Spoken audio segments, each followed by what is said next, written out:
Halo, bismillahirrahmanirrahim. Assalamualaikum warahmatullahi wabarakatuh. Perkenalkan, saya perwakilan dari kelas 5 CPGSD kelompok 11 yang beranggotakan dua orang, yaitu Syifa Maryam dengan NIM 1806193 dan saya sendiri Tiara Syifa Maulida dengan NIM 1808246. Nah, di sini saya akan melaporkan kegiatan kewirausahaan yang telah kami jalani.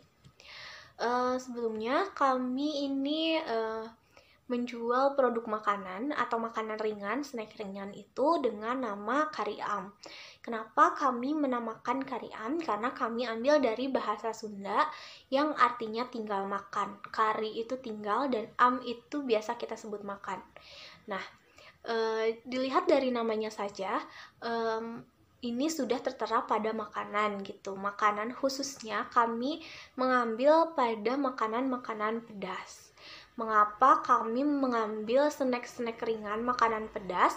Karena pada umumnya masyarakat sekitar kami itu menyukai makanan-makanan pedas. Nah, target yang kami susun itu diantaranya untuk masyarakat sekitar, remaja, dewasa, maupun media massa, orang-orang yang ada di media massa gitu, karena kami melakukan pemasaran melalui media massa. Adapun latar belakang kami mendirikan Kariam ini, yang pertama itu untuk mengisi kegiatan di rumah saja dengan berwirausahaan dan memanfaatkan kegemaran masyarakat yang mayoritas menyukai makanan pedas untuk dijadikan peluang bisnis gitu.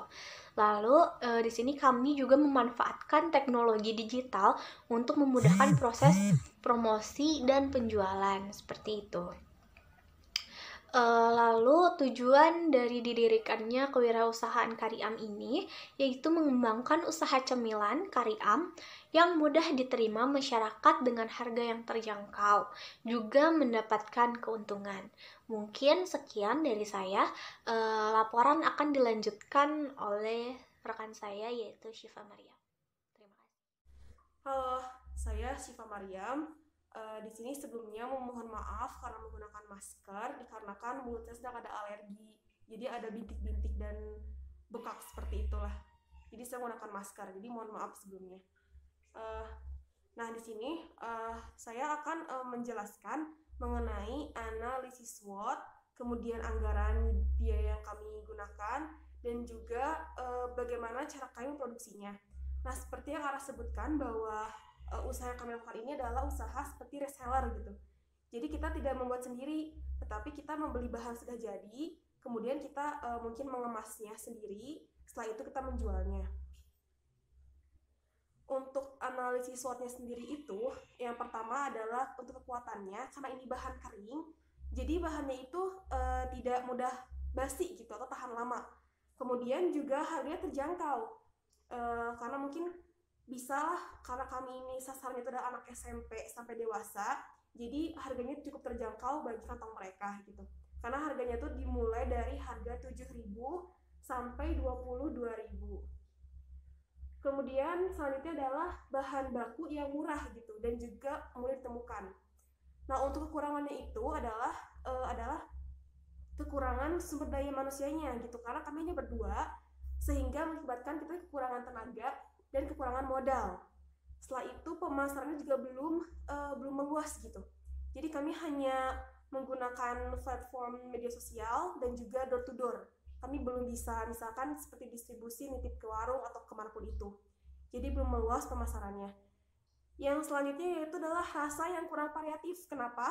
Karena kami ini menjual snack khusus asin pedas gitu. Jadi rasanya kurang variatif. Yang selanjutnya adalah makan ini tuh tidak baik dikonsumsi setiap hari gitu, karena bisa mengakibatkan sakit perut atau masalah pencernaan. Dan untuk peluangnya, karena ini dilakukan dengan dua cara pemasaran, online dan offline, sehingga memudahkan juga untuk pemasaran. Kemudian peluangnya itu adalah harga jual yang stabil, karena memang cemilan ini tuh dari dulu tuh harganya tuh stabil, cenderung stabil, yang membuat mereka mahal tuh mungkin dari kemasannya saja.